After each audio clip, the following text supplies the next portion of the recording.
I'm on First Street in the heart of Harare's central business district in what used to be the hub of clothing retail.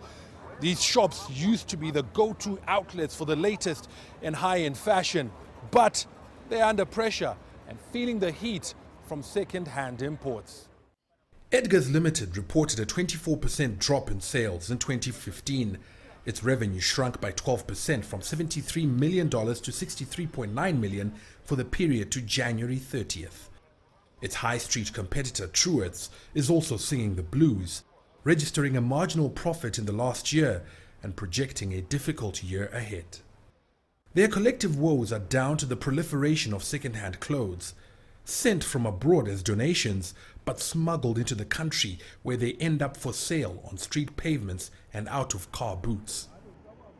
The garments may be in vogue with cash-strapped locals now, but their impact could be a death knell for what's left of the clothing manufacturing industry.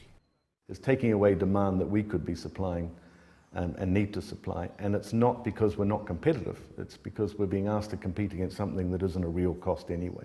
Because they're given away, it's almost impossible to compete with because it's being sold at any value because you never paid for it. So, they're usually sold at less than the cost of the fabric alone. At its peak, the industry employed 35,000.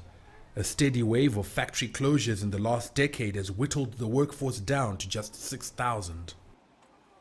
Manufacturers are hopeful that they can rekindle the glory days if the right policies are put in place.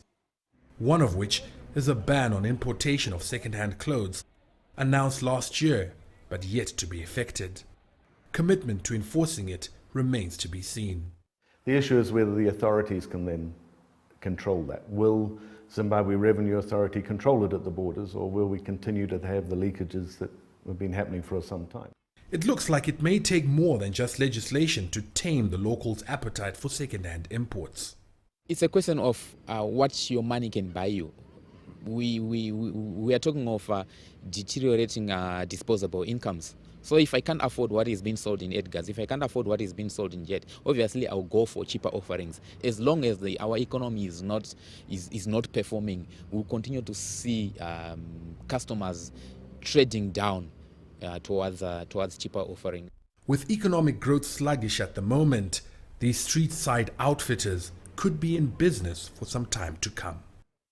Farai Mwakutuya, CCTV, Harare, Zimbabwe.